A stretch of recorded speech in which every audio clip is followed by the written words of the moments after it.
স্বাগত আজকের বাংলাদেশে। আপনাদের সঙ্গে আছে আমি খালেদ মহিউদ্দিন। শোকের মাস আগস্টে লঞ্চডুবিতে শতাধিক মানুষের মৃত্যু হলো। এর আগে থেকেই বকেয়া বেতন বোনাসের দাবিতে টানা অনশনে থাকা পোশাক কারখানা তোবার কর্মীদের সংকট এখনো কাটেনি।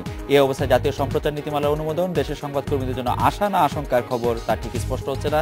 এসব নিয়ে আজকের আলোচনা আর কত কথা বলতে স্টুডিওতে আছেন প্রধানমন্ত্রী তথ্য উপদেষ্টা ইকবাল সোবহান চৌধুরী, আছেন সাংবাদিক ও কলাম লেখক মাহফুজুল্লাহ এবং ঢাকা বিশ্ববিদ্যালয়ের গণযোগাযোগ সাংবাদিকতা বিভাগের সহযোগী অধ্যাপক রোবায়েত ফেরদৌস। স্বাগত আপনাদের।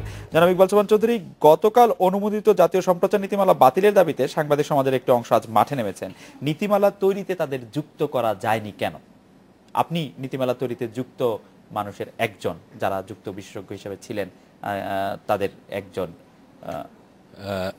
নীতিমালা তৈরিতে যুক্ত করা যায়নি এটা কিন্তু সঠিক নয়। কারণ সাংবাদিক ইউনিয়ন, সাংবাদিকদের প্রতিনিধি, সম্পাদক, আপনাদের টেলিভিশনের মালিক, তারপরে শিক্ষক, আইটি এক্সপার্ট, ওরা তো সবাই ছিলেন। এবং কেউ যুক্ত হতে না পারলে বিরোধিতা করব, এটাও কিন্তু কোনো যুক্তি নয়। মানে এরকম কি বলা যায় যে যারা একটু সরকারের সাথে একটু ঘনিষ্ঠ তারাই শুধু ছিলেন, এটা কি এরকম বলা যায়? বা যারা সরকারের বিরোধিতা বা সমালোচনা করেন তারা ছিলেন না, এটা কি বলা যায়? যেমন আইন সালিশ কেন্দ্র বা অন্যান্য, তারা কি সরকারের সমর্থক? নিশ্চয়ই না। তো তারা ছিলেন। তারপরে আইটি এক্সপার্ট যারা ছিলেন, তারা আপনাদের টেলিভিশন চ্যানেলে যারা সরকারের সমর্থক নন, তারাও ছিলেন সেখানে। তো এই দোষে দুষ্ট করা যাবে না। যেটা ফলটা এসছে, সে ফলটা কি? কে যুক্ত আছি, আমি যুক্ত আছি না আপনি যুক্ত আছেন, সেটা বড় প্রশ্ন না। প্রশ্নটা হলো আমরা কি পাচ্ছি সেটা। আপনি বলেছেন আশঙ্কা এবং আশা। তো আশাটা হলো যে আমরা দাবি করেছিলাম দীর্ঘদিন, আমরা এই সম্প্রচার নীতির জন্য আমরাই কিন্তু সাংবাদিক সমাজ দাবি করেছি যে এখানে একটি নীতিমালা হোক। এবং আজকে সরকার, প্রধানমন্ত্রী তিনি দিয়েছেন এবং ক্যাবিনেট থেকে পাশ হয়েছে। অন্তত নীতিমালা ছিল না, একটা শূন্যতা ছিল, অন্তত একটা নীতিমালা এসছে। এখন প্রশ্ন হলো সেই নীতিমালা আমার পক্ষে কতটুকু, আমাকে আমার স্বাধীনতাকে কতটুকু খর্ব করবে, অথবা আমার স্বাধীনতা থেকে কতটুকু ফ্যাসিলিটেট করবে, সেটা নিয়ে আমরা আমি জনাব মোহাম্মদ মাহফুজুল্লাহর কাছে শুনি। জনাব মাহফুজুল্লাহ, আপনার কাছ থেকে শুনি যে আপনি কি মনে করেন এটা আমাদের স্বাধীনতাকে কতটুকু খর্ব করবে? যেমন আমরা যদি প্রশ্নটি সরাসরি আপনাকে এরকম ভাবে বলি যে গতকাল নীতিমালা ঘোষিত হয়েছে বা মন্ত্রিসভা অনুমোদিত, আজ আপনি টকশোতে আসছেন, আপনার কাছে মনে হচ্ছে এটা কোনো বাধার সৃষ্টি করছে কিনা? সেই তার আগে বোধহয় একটু করা দরকার, জনাব ইকবাল সোবহান চৌধুরীর বক্তব্যের সঙ্গে যোগ করা দরকার। সেটা হচ্ছে যে ওই যে উনি বললেন কে যুক্ত আর কে যুক্ত নয়, একটা বাস্তবতা আমাদের স্বীকার করা উচিত। সেটা হচ্ছে যে আজকে সাংবাদিকরা দ্বিধা বিভক্ত, এবং এই দ্বিধা বিভক্তিটা দুটি বড় রাজনৈতিক দলের ভিত্তিতে। এবং সেক্ষেত্রে আমরা বিভিন্ন সময় দেখি যখন সরকার বদল হয় তখন এক দল ইয়েতে চলে যায়, আরেক দল প্রাধান্যে আসে। সম্ভবত আপনি সেটি বোঝাতে চেয়েছেন। এবং যখন সবাই ঐক্যবদ্ধ ছিল তখন লড়াইটা যত সহজ ছিল, এখন দ্বিধাবিভক্ত হওয়ার কারণে লড়াইটা কঠিন হয়ে গেছে। এখন আপনার প্রশ্নে আসে, কিন্তু ওয়েজ বোর্ডে আমরা কিন্তু একসাথে ছিলাম না, ওই যে আমি এইটার কথা বলতেছি, ওয়েজ বোর্ড হচ্ছে সেখানে আমি এইটার কথা বলতেছি, সম্প্রচার নীতিমালার কথা বলছি আর কি, সেটা। আচ্ছা, এখন এখানে আমার কাছে দুটো জিনিস মনে হয়েছে যে নীতিমালাটার উদ্দেশ্যটা কি, এটা হচ্ছে খুব প্রধান বিষয়। মানে কেন হঠাৎ করে, হ্যাঁ অনেক উনি বলবেন যে আমরা দীর্ঘদিন ধরে দাবি করে আসছিলাম, দীর্ঘদিন তো আমরা অনেক কিছু নিয়ে দাবি করি, কিন্তু মাঝখানে যে নীতিমালার যে উদ্দেশ্য, এই উদ্দেশ্যটা যদি আপনি পড়েন আর যেভাবে এখন আমাদের গণমাধ্যম ব্যবহৃত হচ্ছে বা আচরণ করছে, আপনি কিন্তু খুব বেশি একটা পাবেন না, পার্থক্য পাবেন না। এবং সরকারের হাতে কিন্তু অনেক অস্ত্র আছে। আমার কাছে যেটা মনে হয় যে দুটি বিষয় এখানে খুব গুরুত্বপূর্ণ। এর একটি হচ্ছে আপনার জনগণের বিরুদ্ধে রাষ্ট্র এবং রাষ্ট্রের যে নিবর্তক যে সমস্ত আছে, চক্র আছে, তাদের সঙ্গে একটা লড়াইটা ক্রমান্বয়ে তীব্র হয়ে উঠছে। আমি একটু আরেকটি বিষয় সেটা হচ্ছে যে আপনার চেঞ্জ অফ পাওয়ার ঠেকানোর জন্য কিন্তু আজকাল ইনফরমেশনকে নিয়ন্ত্রণ করতে হয়। এই দুটি কারণে এখন এই নীতিমালাটা খুব জরুরি হয়ে দাঁড়িয়েছে। মাহফুজুল্লাহ ভাই, এই নীতিমালা আপনার দৃষ্টিকোণ থেকে সাংবাদিকের স্বাধীনতার ক্ষেত্রে কিভাবে প্রতিবন্ধকতা হয়ে দাঁড়াতে পারে বলে আপনি মনে করেন, বা কোন অংশটুকু? সবগুলি, প্রত্যেকটি লাইন। আপনি কি এরকম টকশোতে এখন যেভাবে কথা বলছেন, এটি যখন আইনে পরিণত হবে তখন কিভাবে বলতে পারবেন? তখন প্রত্যেকটি প্রশ্নে ব্যাখ্যা তৈরি করা হবে। তখন তথ্য মন্ত্রণালয় বলবে যে হ্যাঁ উনি এই কথাটা বলেছেন, আপনি কেন তাকে এই কথাটা বলতে দিলেন? আপনার নিজের অভিজ্ঞতা হয়েছে গতকালকে তথ্যমন্ত্রীর সঙ্গে আলোচনা করে, বলবে রোবায়েত এই কথাটা বলেছে, কেন বলেছে, এটা তো ঠিক না। রোবায়েত বলবে আমি ঠিক। এখন সরকার যদি চায় তো এই নীতিমালা না থাকলেও এরকমটা করতে পারে। হ্যাঁ, আমার প্রত্যাশা সেইখানে নীতিমালা ছাড়াই তো ইতিমধ্যে আপনি 4টা চ্যানেল, মানে 2টি চ্যানেলকে আপনি রাজনৈতিক কারণে বন্ধ করে রেখেছেন, যেটা আদৌ কোনো দরকার ছিল না। শাস্তি দিয়েছেন, তারপরে তাদেরকে ছেড়ে দিতে পারতেন, কিন্তু সরকার ছেড়ে দিচ্ছেন। আর যেটা বলা হয় যে ধরেন আপনার এই যে জঙ্গিদের বিষয় কিন্তু পৃথিবীতে 2টা তত্ত্ব আছে। একটা তত্ত্ব হচ্ছে যে জঙ্গিরা এইসব প্রচার নিয়ে তারা নিজেদের সুবিধা পায়, আরেকটা প্রচার হচ্ছে যে জঙ্গিদের যদি চেপে রাখা হয় তাহলে তারা অন্যভাবে পল্লবিত হয়। তার মানে আপনি মনে করছেন যে নীতিমালার প্রতিটি লাইন, নীতিমালার প্রতিটি উদ্দেশ্যই হচ্ছে সংবাদপত্রের স্বাধীনতা বা সাংবাদিকের স্বাধীনতা। কারণ আপনি কি লিখবেন, কোনটা আপনার মাথা পেছনে সবসময় ঘুরতে থাকবে তো, যে কখন আপনাকে নিয়ে দাঁড় করিয়ে দেওয়া হবে বা আপনার বিরুদ্ধে। এবং আমার কাছে আরো যেটা অবাক মনে হয় সেটা হচ্ছে যে মালিকরা চুপ করে আছেন কেন? কারণ মালিকরা কি চান তাদের চ্যানেলগুলো বিটিভির এক্সটেনশন হোক? কারণ যেভাবে এই নীতিমালাকে যদি আপনি করতে হয়, অ্যাপ্লাই করতে হয়, এটা কিন্তু বিটিভির এক্সটেনশন হয়ে যায়। কারণ বিটিভি তো টক শো হয়, বিটিভির টক শো কত লোক দেখে আপনি বলেন, আমরা তো সবাই এটা আমরা জানি। প্রফেসর রুবায়েত ফেরদৌস শুধু একজন সঞ্চালকই নন, আপনি গণমাধ্যমের একজন বিশেষজ্ঞ বটে। আপনার কাছে কি মনে হয় নীতিমালাটা কি সত্যি সাংবাদিকদের? নীতিমালা নিয়ে কথা বলবো, একটা বোধহয় সংশোধন দরকার এখানে। যেরকম ইকবাল ভাই এখানে বলেছেন যে কারা যুক্ত ছিলেন, যারা যুক্ত ছিলেন তাদেরই একজন হচ্ছেন মঞ্জুল হাসান বুলবুল। তিনি পত্রিকায় আজকে কমেন্ট দিয়েছেন যে তাদের সঙ্গে কথা রাখা হয়নি। তার মানে নীতিমালাটা যখন দেওয়া হয়েছিল যে অংশীজনদের মতামত নিবে, তিনি মতামত দিয়েছিলেন। তার বক্তব্য হচ্ছে তার মতামতটা সেভাবে রিফ্লেক্টেড হয়নি। কি হয়নি? তিনি বলেছেন যে কারা লাইসেন্স পাবে, দেয়া হবে, যেটা প্রধান বিতর্কের জায়গা। আমরা দেখেছি যে আওয়ামী লীগের সময় আওয়ামী লীগের যারা হচ্ছে স্তাবক, আওয়ামী লীগের যারা বসংবদ, তাদেরকে দিয়ে দেওয়া হবে কোনো বিনা বেচারে। এবং হচ্ছে ইকবাল ভাইকে দেওয়া হয়েছে কারণ সে সাংবাদিক, তার যোগ্যতা আছে। এমন লোক আছে যাদের সাংবাদিকতা, গণমাধ্যমে কোনো অভিজ্ঞতা নাই, সেরকম প্রচুর লোককে কিন্তু লাইসেন্স দেওয়া হয়েছে। সেই বক্তব্যটি নীতিমালাতে নাই। নাম্বার 2, চাকরি যারা করবে গণমাধ্যমে তাদের সুরক্ষার ব্যাপার কোনো বক্তব্য নেই। ওয়েস্ট বোর্ডের একটা দাবি ছিল, এই নীতিমালাতে টেলিভিশন সাংবাদিকদের ওয়েস্ট বোর্ডে কোনো বক্তব্য নেই। বিনিয়োগ যারা করবেন, যেরকম বলেছেন যে মালিকদের, তাদের সুরক্ষার ব্যাপারে এখানে কিছু নেই। আরেকটা হচ্ছে স্পর্শকাতর অনেকগুলো বিষয় নিয়ে কথা বলা হচ্ছে, সেগুলো কোনো গ্রহণযোগ্য সংজ্ঞা কিন্তু এখানে নেই। আর আমাকে যদি বলতে পারেন যে মালিকদের যেটা বলেছেন সেটা ওটা কারেকশন আমি দিই। মালিকদের সংগঠন কিন্তু বলেছে তারা ফর্মালি বসে প্রতিক্রিয়া দেবে। আর নাম্বার 2 যেটা হচ্ছে একই সঙ্গে আশা এবং আশঙ্কা। আশা এই কারণে যে আমরা কিন্তু একটা চাইছিলাম এরকম একটা সম্প্রচার নীতিমালা হোক, আশার ব্যাপার সেটা দিয়েছে, কিন্তু দিলেই হবে না। এটা আশঙ্কা এই কারণে যে দিলে কোথায় ক্ষতিটা হয়। আসলে আপনি জানেন যে আদমজি জুট মিল বন্ধ করা হয়েছিল, পাট উন্নয়ন প্রকল্পের নামে ছিল পাট উন্নয়ন প্রকল্প, সেটা দিয়ে কি করা হচ্ছে, জুট মিল বন্ধ, আদমজি বন্ধ করা হয়েছে। কাজে এই সম্প্রচার নীতিমালা আমরা পেয়েছি, আমি দেখেছি এখানে 1-2 ধারা, যদি আমি একাডেমিক্যাল আলোচনা করি, বলা হচ্ছে গণমাধ্যমের স্বাধীনতা, আন্তর্জাতিক রীতির মানদণ্ড বজায় রাখা হবে। 3.1 বলা হচ্ছে বস্তুনিষ্ঠ, সঠিকতা, নিরপেক্ষতা, অ্যাকুরেসি, ফেয়ারনেস, সেগুলো মেনটেন করতে হবে টেলিভিশনগুলোতে। আমরা যদি বলি সরকারি টেলিভিশন এবং হচ্ছে বেসরকারি টেলিভিশন দুটোর জন্য প্রযোজ্য, তাহলে এই বিটিভির কথা যায়, বিটিভি কতটা নিরপেক্ষ, বিটিভি কতটা বস্তুনিষ্ঠ, বিটিভির খবরকে বিশ্বাস করে? তো মানুষের ট্যাক্সের টাকায় দিনের পর দিন অসত্য, বস্তুনিষ্ঠহীন এবং পক্ষপাতযুক্ত খবর যে সরকার প্রচার করছে বিটিভির মধ্য দিয়ে, সেইটা কি এই সম্প্রচারের মধ্যে আনতে পারবে? বিটিভি সম্পর্কে সেটা বলা হচ্ছে যে বিটিভি অসত্য কিছু প্রচার করছে না, কিন্তু আমরা দেখছি যে বিটিভির তথ্যের মধ্যে আসলে খবরের মধ্যে আসলে তথ্য হিসেবে আপনাকে এটা জানতে হবে যে অর্ধ সত্য মিথ্যার চাইতে ভয়ঙ্কর।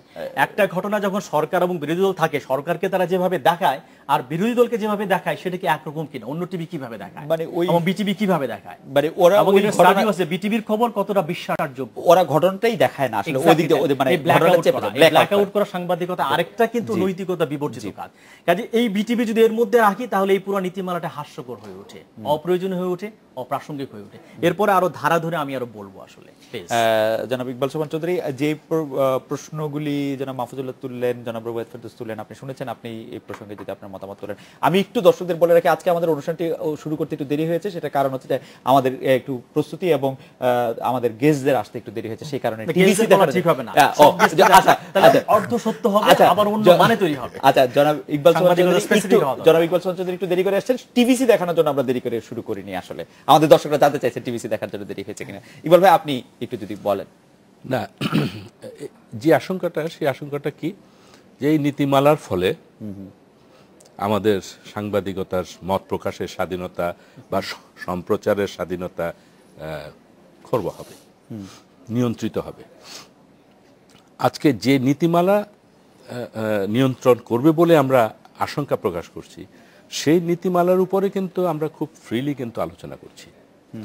আমি আমার মতামত দিচ্ছি, মাহফুজুল্লাহ সাহেব ওনারটা দিচ্ছেন, প্রফেসর রুবায়েত ফেরদৌস দিচ্ছেন। কেউ কিন্তু বসে নেই আপনার ইন্ডিপেন্ডেন্ট টেলিভিশনে টক শোটা বন্ধ করে দেওয়ার জন্য, কেউ বন্ধ করে দিচ্ছেন না। আশঙ্কা একটা জিনিস, আমি ভূত দেখি না, ভূতকে দেখা যায় না, কিন্তু ভূতকে ভয় পাইলে পরে কিন্তু ভূতের আশঙ্কাটা বাড়ে। জানেন অনেক টেলিভিশন আমি অ্যাঙ্কর থাকি, কোন গেস্ট আসতে পারবে না পারবে এগুলা আলাদা করা হয়, ব্ল্যাক লিস্টেড করা হয়, বাদ দেয়া হয়। না ব্ল্যাক লিস্ট তো হয়েছে, না ব্ল্যাক লিস্ট অলিখিত ব্ল্যাক লিস্ট করা হয়েছে। অলিখিত ব্ল্যাক লিস্টে কেন আমাকে বলা হচ্ছে ওই গেস্টকে আনা যাবে না আগামী 3 সপ্তাহ পর্যন্ত?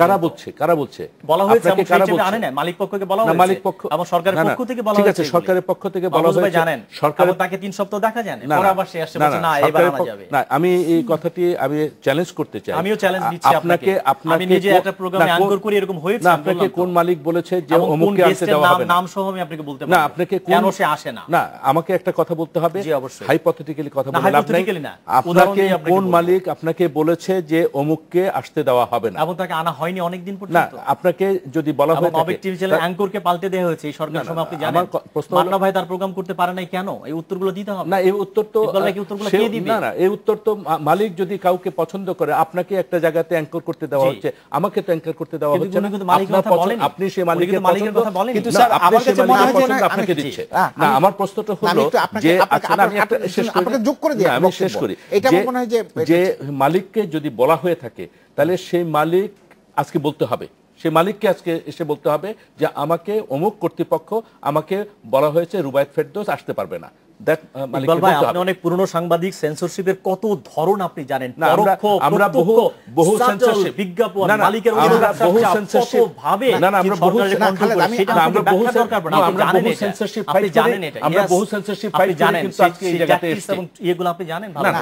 আমি আলোচনাটা একটু অন্য জায়গায়, আপনি যেখানে মালিকরা করবেন যাদের বিভিন্ন ব্যবসায়িক স্বার্থ জড়িত আছে, তারা তো সেই কারণের জন্য আজকে তারা সেই স্বাধীনতা খর্ব হচ্ছে নীতিমালার জন্য নয়, মালিকের ব্যবসায়িক স্বার্থের জন্য। তবে প্রফেসর রুবায়েত ফেরদৌস, আমি একটা জিনিস এখানে যুক্ত করতে চাই, সেটা হচ্ছে যে আমি আজকে এই অনুষ্ঠান এখানে করতে পারবো কি পারবো না, কাকে নিয়ে করবো না করবো, সে ব্যাপারে অনেক সাজেশন কিন্তু আমাদের এখানেও আসতে পারে, কিন্তু তার কতটা আমি শুনবো, কতটা আমাদের ইনভেস্টররা শুনে আমাদের উপরে চাপিয়ে দেবেন, সেটা কিন্তু যার যার ব্যক্তিগত পছন্দের ব্যাপার। যেমন আমি কিন্তু এটা এখনো ফেস করি না এখন পর্যন্ত। না, রুবায়েত যে কথাটা বলেছে তার মধ্যে সত্যতা আছে। এটা হয় মালিকদের উপরে প্রেশারটা আসে, যেহেতু মালিকদের, যেটা ইকবাল পঞ্চায়েত বলে, নানান ধরনের অব্লিগেশন থাকে বা কম্পালশন থাকে। আমি ওনাকে যে প্রশ্নটা করতে, ওনার আলোচনার সুবিধার্থে, উনি বলছেন যে নীতিমালা হয়েছে সেই জন্য আমরা মুক্তভাবে আলোচনা করতে পারছি। হ্যাঁ, ঠিক আছে, নীতিমালা হচ্ছে বলে না, নীতিমালা কিন্তু আমি বলছি নীতিমালার উপরে আমরা মুক্তভাবে আলোচনা করছি। কিন্তু সমস্যাটা তো বাঁধবে এখন না, সমস্যাটা বাঁধবে এই নীতিমালাটা যখন আইনে পরিণত হবে, তখন কিন্তু লড়াইটা আর আপনার এই জায়গায় থাকবে না। আজকে আমরা যেভাবে মৌখিকভাবে লড়াইটা করতে পারছি নীতিমালার গুণাগুণ নিয়ে, তখন কিন্তু আর পারবো না। তখন হয় আপনি আমাকে ধরবেন অথবা আমি আপনাকে ধরবো। আমি বলছি যে সরকার, আমি আজকের যে স্বাধীনতা তো কেউ দিয়ে দেয় না, স্বাধীনতা অর্জন করতে হয়। আজকের যে স্বাধীনতা 1/11 সময় তো অনেককেই ব্ল্যাক লিস্টেড করা হয়েছিল, তারপরে কি তারা বক্তব্য রেখেছে? সম্প্রচার কি বন্ধ হয়ে গিয়েছিল? বন্ধ হয়নি। এবং সেটা তো মার্শাল ল, মানে অনেকটা সামরিক শাসনের মতো। আর গণতান্ত্রিক পরিবেশে ইচ্ছা করলেই কোনো সরকার ইচ্ছা করলেই কাউকে নিয়ন্ত্রণ করতে পারবে না। আবার একটা আছে, আমি নিজে যদি নিয়ন্ত্রণের কারণের জন্য, আমার নিজের স্বার্থের জন্য সেই কথাটা যদি আমি শুনি, যেটা খালেদ মাহমুদ বলেছে, যে আজকে যদি কেউ বলতে পারে, আমি শুনবো কি শুনবো না সেটা আমার। কিন্তু ইকবাল ভাই, আমরা এটা বিরোধী নিচ্ছি, কিন্তু আমার কনসিকুয়েন্স আর আরেকজনের কনসিকুয়েন্স কিন্তু আলাদা হলেও হতে পারে, এবং আমার আজকের কনসিকুয়েন্স এবং কালকের কনসিকুয়েন্স যে এক থাকবে সেটা না। এই নীতিমালার ফলে এই কনসিকুয়েন্স গুলি বাড়ার সুযোগ থাকছে কিনা সেটা নিয়ে একটা কথা বলতে, উনি বললেন না যে এই আজকের এই গণতান্ত্রিক অবস্থায় গণতান্ত্রিক অবস্থা তো মার্কিন যুক্তরাষ্ট্রে আছে, সেখানে এমবেডেড জার্নালিজম করে কিভাবে নিয়ন্ত্রণ করা হয়েছে। রুবায়েত ফেরদৌস, আপনি বোধহয় বিরতির পরে আরো কিছু স্পেসিফিক কথা বলতে চাইছিলেন, আমরা একটা বিরতি নিয়ে ফিরছি আবার আপনাদের কাছে।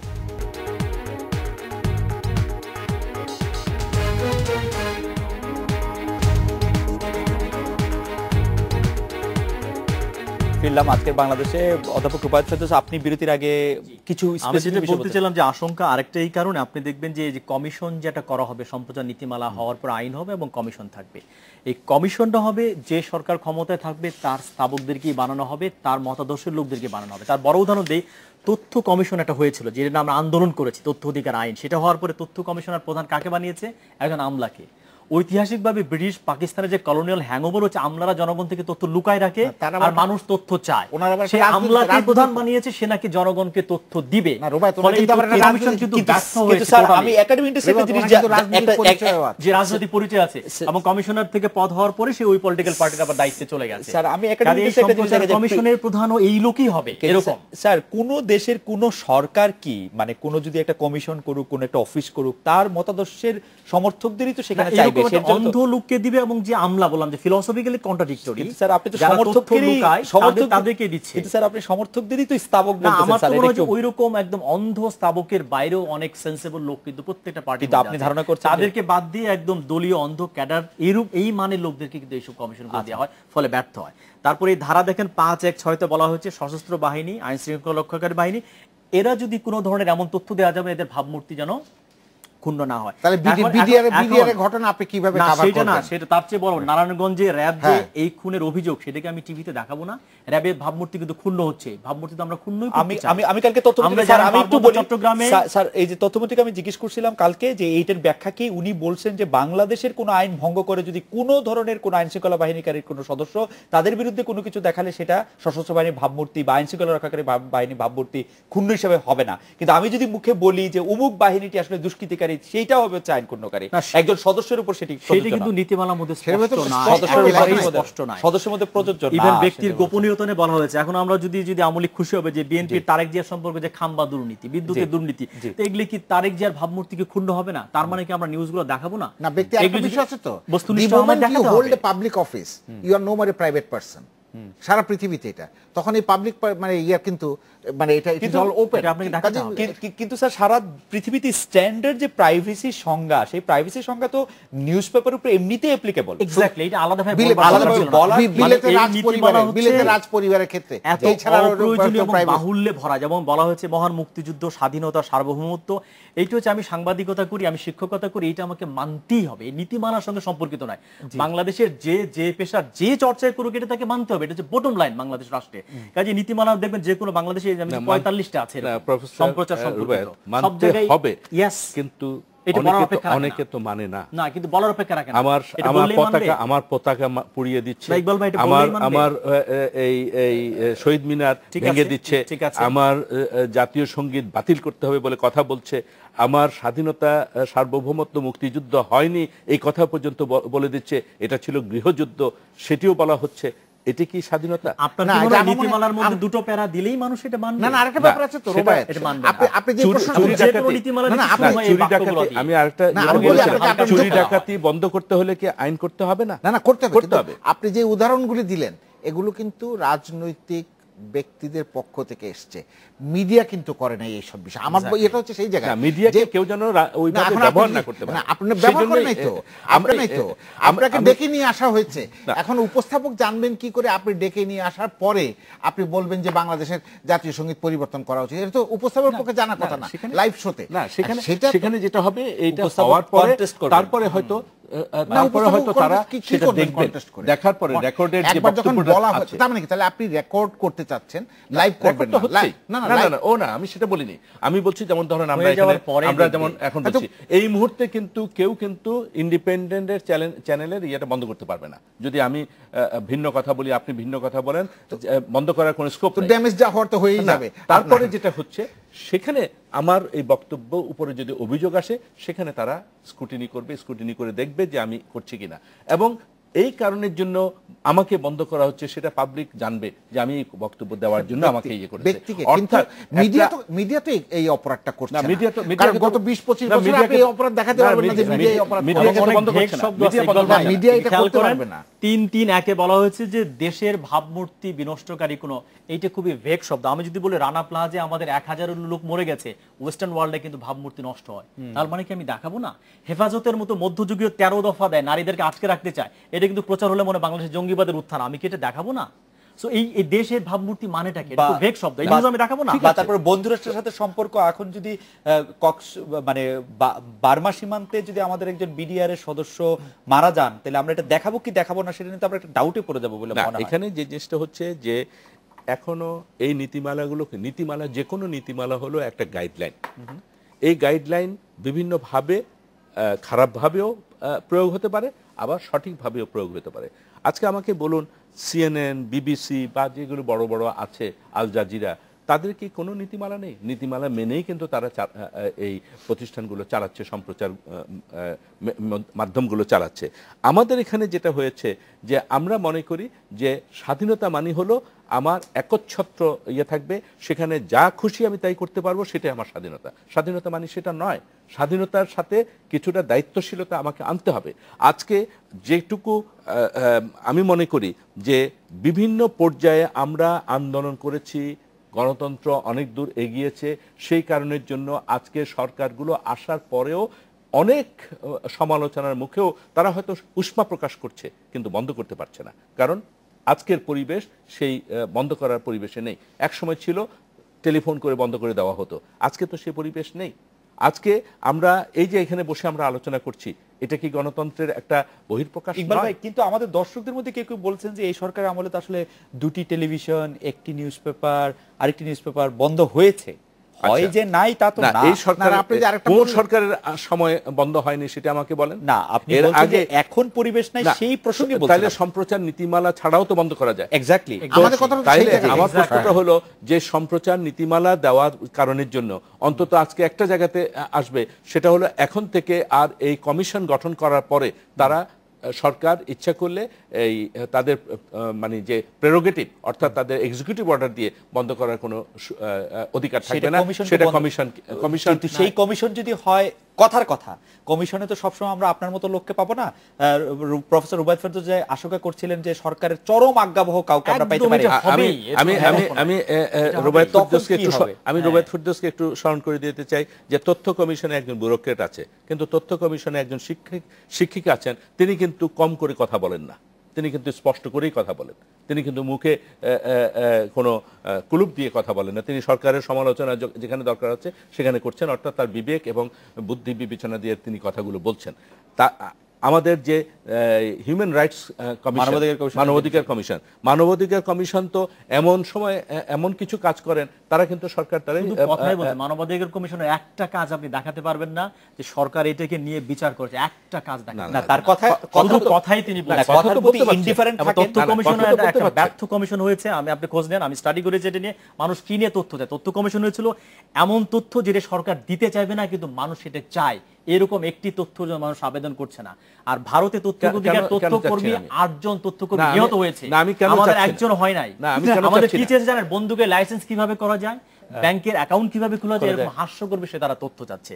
আর আপনি দেখবেন যে বিষয়ে বলা হয়েছে, আমি একটু আগে বলবার চেষ্টা করলাম, 3.1 বলা হয়েছে যে বস্তুনিষ্ঠতা, নিরপেক্ষতা, দায়িত্বশীলতা। আবার এইটা কি বিটিভির ক্ষেত্রে প্রয়োগযোগ্য হবে? আপনি বিশ্বাস করেন? আমরা তো বিটিভি নিয়ে আলোচনা আছে। সম্প্রচার নীতিমালা মানে বিটিভি আছে।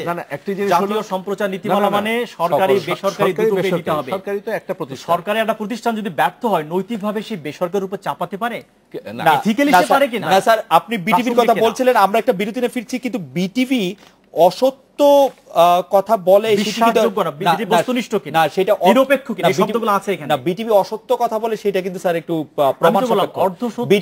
বিটিভি সত্য মানে সত্যটা প্রচার করে না, সত্যটা প্রচার করে না। সত্য যে পার্সপেক্টিভ, টোটালটা আমাকে তুলতে হবে। আমি যদি একটা একাডেমিক তর্ক করি যে আমি মনে করি যে ওগুলিকে আমি খবরই মনে করলাম না, বেগম জিয়ার কোনো খবর পুরো পৃথিবীতে এটা আবার নীতিমালাতে আটকে যাবে। আন্তর্জাতিক রীতিনীতি মেনে, আন্তর্জাতিক রীতিনীতির স্ট্যান্ডার্ড আছে, কেন নিউজ ভ্যালু হয়, কেন নিউজ ওয়ার্ড হয়, সেই অনুযায়ী ওই নিউজটা ব্ল্যাক আউট করা কোনো মানে। আজকে যদি আমি জিজ্ঞেস করি বিটিভি টক শোতে কতজন বিরোধী দলের লোক পান, তাহলে নিরপেক্ষ হয় টক শোটা? বিরোধী দল আসতেই হবে, এটা কিরকম কথা? না, তাহলে নিরপেক্ষ মানেটা কি? শুধু এক দলের প্রচার করছেন কেন আপনি? না, আমি আমাকে বিটিভি তো জনগণের, সব ধরনের জনগণের টাকায় চলে। আমরা এই বিষয়টি নিয়ে একটু বিরতির পরে একটা সেকেন্ডে, আজকে যে প্যালেস্টাইনে ইসরায়েলিরা আক্রমণ করছে, ইসরায়েলের যেসব মিডিয়ার কথা বাদই দিলাম, আন্তর্জাতিক যেসব মিডিয়াগুলো আছে সেগুলো কিভাবে প্রচার করছে? সেইটা বোধহয় ইকবাল ভাই, এটা আবার এখন প্রশ্ন হচ্ছে যে এক একটা রাষ্ট্রের সেখানে যারা যারা থাকে তারা কিন্তু রাষ্ট্রের কতগুলো দাবিগুলোকে, যেটা উনি বললেন যে এমবেডেড জার্নালিজম, আমি ওটাকে এত কঠিন করে বলতে চাই না, কিন্তু রাষ্ট্রের দিকে তাকিয়ে তারা অনেকটা নিজেকে, তার মানে বিটিভির আপনি হচ্ছেন পক্ষপাতযুক্ত, বস্তুনিষ্ঠতাহীন।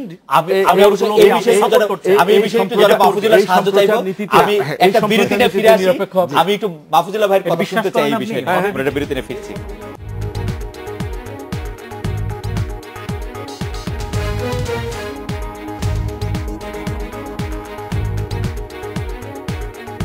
ফিরে এলাম আজকের বাংলাদেশে। যারা মাহফুজুল্লাহ, আমাদের একটি প্রশ্ন আসছে, সেটা হচ্ছে এরকম যে এই নীতিমালার মাধ্যমে আসলে একটি মন্তব্য বা প্রশ্ন বলি, এই নীতিমালার মাধ্যমে আসলে কোনোভাবেই অন্য বেসরকারি চ্যানেল টিভিগুলিকে বিটিভি করা সম্ভব না, কারণ বেসরকারি চ্যানেলগুলি যেভাবে দর্শক আর বিজ্ঞাপন ধরে রাখার জন্য লাইভ করার প্রতিযোগিতা বা খবর পরিবেশনের যে প্রতিযোগিতার মধ্যে থাকে, তাতে আসলে বিটিভি হওয়াটা এটা সম্ভব না, যতই নীতিমালা হোক। না, এটা সম্ভব না। আপনি বিটিভির এক্সটেনশন হয়ে যাবেন এই নীতিমালার কারণে। আপনি তো বিটিভি হতে চান না, বিটিভি হতে চান না বলেই তো ইন্ডিপেন্ডেন্ট করেছেন, হতে চান না বলেই তো আপনি সময় করেছেন, হতে চান না বলেই আপনি বাংলা ভিশন করেছেন, ওটা হতে চান না। এবং বিটিভির অনুষ্ঠান, বিটিভির বিভিন্ন বিষয় খবর যে দর্শকরা দেখেন, এটা নিয়ে তো এখানে দীর্ঘ আলোচনা, তর্ক বিতর্কে কোনো রকমের কোনো বিষয় নাই। আর আরেকটা বিষয় আমি যেটা জানাই, গোলসমান চৌধুরী বলেছেন যে সিএনএন, বিবিসি, হ্যাঁ, ওখানে দুইটা জিনিস উনি সামনে এনেছেন। আমি খুব বেশি দূরে যাব, অত দূর যাওয়ার তো দরকার নেই। এই পাশের দেশ ইয়েতে, ভারতে, আমরা তো ভারতের অনেক কিছুর করি, প্রশংসা করি, প্রশংসার যোগ্য। এনডিটিভিতে একটা কার্টুন দেখানো হয়, দি গ্রেট ইন্ডিয়ান তামাশা, রাজনীতিবিদ, এইরকম একটা জিনিস আমাদের এখানে দেখাতে পারবো না। আর ওই যে জাতীয় স্বার্থের কথা বললেন, বাংলাদেশের কোন মিডিয়াটি বাংলাদেশের জাতীয় স্বার্থের বিপক্ষে কখন দাঁড়িয়েছে? সমুদ্র সীমা কথা বলেন, বাংলাদেশের কি মিডিয়া বলেছে যে এই সমুদ্র সীমার বিরুদ্ধে কথা বলেছে? মিয়ানমারের সঙ্গে সংঘর্ষ হচ্ছে, তখন কি কথা বলেছে? কিন্তু মাহফুজুল্লাহ ভাই, নিকট অতীতে কিন্তু আমরা একটি পত্রিকার আচরণ দেখেছি যে সেই পত্রিকাটি আসলে কিছু মানে উস্কানি দেওয়ার জন্য নানাভাবে নিজেদের ব্যবহার করেছে। উস্কানি আর জাতীয় স্বার্থ তো মানে এক জিনিস না, এক জিনিস না। তারা যেটা করেছে, তাদের বিরুদ্ধে যেটা অভিযোগ, যে তারা একটা মিথ্যা খবর মানে বলেছে যে গিলাফ পরিবর্তন নিয়ে একটা, তো মানে শুধু গিলাফ পরিবর্তন না, আপনার মনে আছে মাহফুজুল্লাহ ভাই যে আসতেছি সেখানে আপনি জাতীয় স্বার্থের কথা বলছেন, তো এখন জাতীয় স্বার্থ কোনটা? আমি মনে করি যে আপনি বিনা পয়সায় ট্রানজিট দেবেন, যেভাবে আমি যদি বিনা পয়সায় ট্রানজিটের বিরুদ্ধে কথা বলি, সেটা কি জাতীয় স্বার্থ না জাতীয় স্বার্থ বিরোধী কাজ? ট্রানজিটের এগেইনস্টে আমি না, সারা পৃথিবীতে ট্রানজিটের জন্য পেমেন্ট করা হয়। এখন আমি যদি বলি যে পেমেন্ট ছাড়া ট্রানজিট দেওয়া হচ্ছে, তাহলে কি আমি জাতীয় স্বার্থের বিরুদ্ধে চলে গেলাম? না, আমি পানির কথা, শাহবাগ বনাম হেফাজতের যে মুখোমুখি লাগে, শাহবাগ বনাম হেফাজত রাজনৈতিক ইস্যু লাগে না, খালেদ, এখানেই কিন্তু আমাদের সমস্যাটা। হেফাজত বনাম শাহবাগ বনাম বিএনপি বনাম আওয়ামী লীগ, এগুলি সব হচ্ছে রাজনৈতিক। আর আমি যখন আমার পানির কথা বলবো, হ্যাঁ, বাংলাদেশের পানির কথা বলবো, এটা নিঃসন্দেহে কারো না কারো বিরুদ্ধে যাবে। এটা তো আমার জাতীয় স্বার্থ বিরোধী কাজ হলো না। মানে আপনি বলতে চান যে সংবাদপত্র বা গণমাধ্যম কখনো জাতীয় স্বার্থ বিরোধী কাজ করেই নাই এখন পর্যন্ত? অন্তত আমার অভিজ্ঞতায় বলে না, আমার অভিজ্ঞতায় বলে না। হ্যাঁ, অন্য যেগুলো করেছে সেগুলো তো রাজনৈতিক বিষয়। এই ব্যাপারে কি ইকবাল ভাই কিছু বলবেন? আইনের কথাটি যেটি হলো যে আমি জাতীয় স্বার্থ বিরোধী কথা বলেছি আপনার এখানে বসে, আমার কথা বলা এবং আপনি আমার কথাটা সম্প্রচার করেছেন, সরাসরি দিয়েছেন, আমি এবং আপনি সম্প্রচার করার জন্য আপনি দোষী, আর আমি বলার জন্য আমি সমভাবে দোষী। এটা হলো আইন। এবং আমি একটি পত্রিকাতে আমি একটা নিউজ দেব বা ছবি দেব, সেটার জন্য কিন্তু আমি বলিনি, একটা রাজনৈতিক দল বলেছে, কিন্তু সেটা ছাপার জন্য আমি কিন্তু দায়ী। আমাকে সেই কন্টেম্প বলুন অথবা আইনের মুখোমুখি আমাকে হতে হবে, এটা হলো আইন।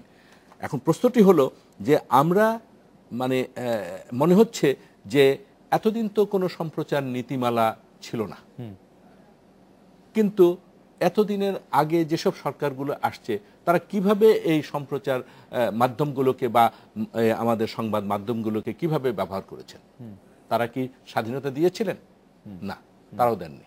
আর সম্প্রচার নীতিমালা হওয়ার কারণের জন্য অন্তত একটি আছে যে আমি অন্তত একটি জায়গাতে বলতে পারবো যে আমি এই নীতিমালা এইভাবে মেনেছি, আপনি এটাকে ইন্টারপ্রেট করতেছেন এইভাবে, আমি ইন্টারপ্রেট করতেছি এইভাবে। আগে তো ছিল পুরোটা ক্ষমতা সরকারের হাতে, সরকার ইচ্ছা তাই করেছে। ইটিভি বন্ধ করে দিয়েছিল, তখন কি কেউ কথা বলতে পেরেছে? পারেনি। এখন এই নীতিমালা থাকার ফলে যে কোনো টিভি বন্ধ করার ক্ষেত্রে আজকে যেমন আমাদের 1991 সালে যখন আমরা প্রিন্টিং প্রেস এন্ড পাবলিকেশন অ্যাক্টে যে এই ডিক্লারেশন বাতিলের যে বিধানটি ইয়ে করা হলো, এই সংশোধন করা হলো, তারপরে কিন্তু সরকার ইচ্ছা করলে এক্সিকিউটিভ অর্ডার দিয়ে এইভাবে পত্রিকা বন্ধ করতে পারবে না, unless they can prove that they have violated the declaration অঙ্গীকার। এবং যারা ডিক্লারেশন অঙ্গীকার ভঙ্গ করেছে তাদেরকে আপনি এই ইন্ডিপেন্ডেন্ট টিভি আপনি যখন নিয়েছেন, লাইসেন্স নিয়েছেন, আপনি কতগুলো স্বাক্ষর করে নিয়েছেন, আপনি যদি সেগুলি ভঙ্গ করেন তাহলে আপনার বিরুদ্ধে কেন?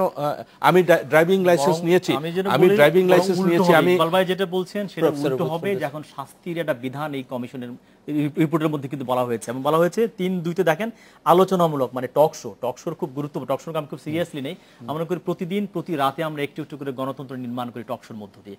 বাংলাদেশের জনগণ অনেক বেশি আগের চেয়ে রাজনৈতিক সচেতন, টকশোর সে বড় ভূমিকা আছে। ইনফর্ম সিটিজেন কিন্তু আসলে একটা সাবস্টেনশিয়াল ডেমোক্রেসির দিকে আমাদের নিতে পারে। সেই টকশো সম্পর্কে ৩(৩)(২)-এ বলা হয়েছে যে আলোচনামূলক অনুষ্ঠানে বিভ্রান্তি কোট আনকোট এবং অসত্য, এটা কে ডিফাইন করবে? আমি যদি ৫ জানুয়ারি নির্বাচনকে বলি কোনটা বিভ্রান্তি হবে, আওয়ামী লীগের ভার্সন নাকি বিএনপির ভার্সন, কোনটা অসত্য হবে, অন্য টেলিভিশনগুলোর চ্যানেল নাকি বিটিভি? সো এই বিভ্রান্তি এবং অসত্য কে ডিফাইন করবে? ইকবাল ভাই, যদি সরকার তার বিরুদ্ধে যায় সে ডিফাইন করবে। এখন এই কমিশন সরকারের বসম্বদ একটা কমিশন এটাকে ডিফাইন করবে। আজকে সংবিধান ভঙ্গ হয়েছে কিনা? আজকে না, আপনি বলতেছেন সরকারের বসম্বদ, আপনি তো প্রথমেই একটা প্রিসাপোজ করে নিলেন। আমি আগের কমিশনগুলো দেখেছি। না, আপনি তো প্রিসাপোজ আমি তথ্য কমিশনগুলো দেখেছি।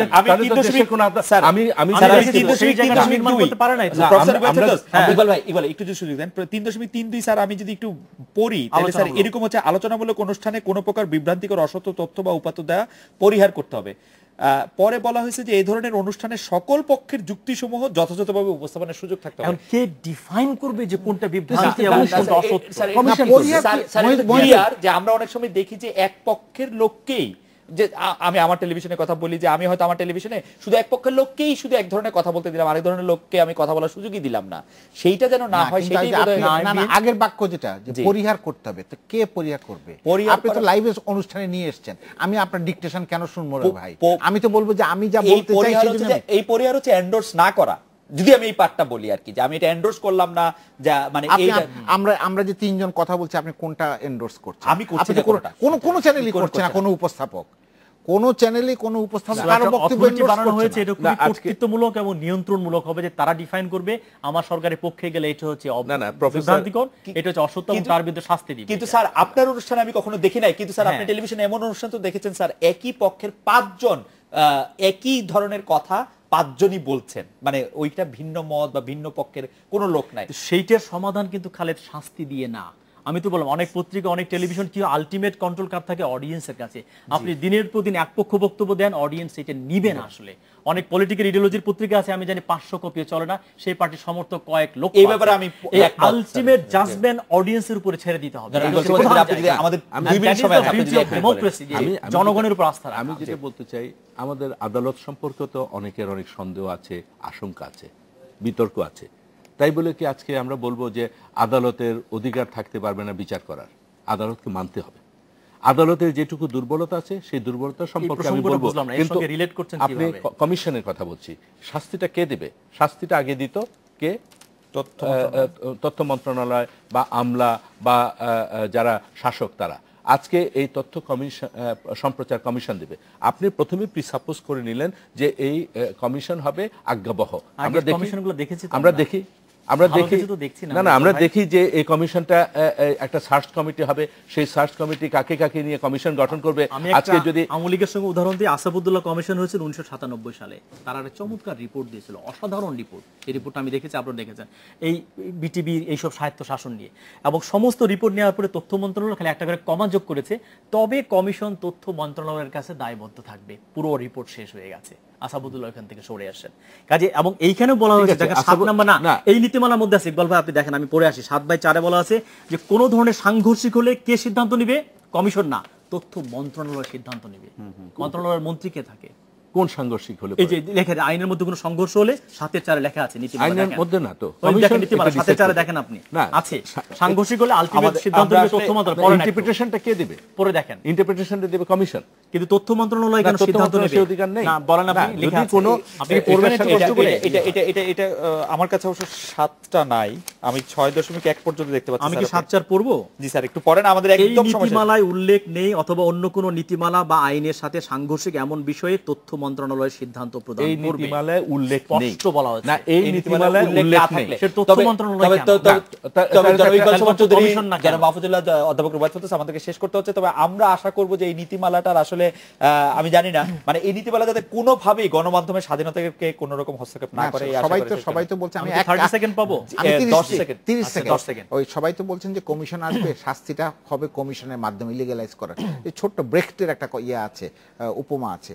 একটা ছাগলকে বেঁধে রেখেছে খুব খারাপ অবস্থায়, তো ছাগল বলছে যে একটা শক্ত লোক আসছে সামনের দিকে, সে বলছে যে সে নিশ্চয়ই এসে আমাকে মুক্ত করে দিবে। তো আরেকজন জবাব দিচ্ছে সে তোমাকে মুক্ত করবে না, সে তোমার বুচার। তো এই কাজটা হবে কমিশনের মাধ্যমে। অসত্য নিয়ে সরকারকে ভয় পাওয়ার কিছু নয়, জানালা খোলা থাকতে হবে। খোলা থাকলে সবচেয়ে বেশি আসবে আলো, আর কিছু ধুলাকণা আসতেই পারে। ধুলাবালির জন্য জানালা বন্ধ করব না। আমরা শেষ করতে সেকেন্ডে এই জানালা বর্তমান সরকার যতটুকু খুলেছে, অতীতে এত বড় জানলা কেউ খোলে। আপনাদের অনেক ধন্যবাদ। এই ছিল আজকের বাংলাদেশে। দেখা হবে আগামীকাল এই সময়। শুভরাত্রি।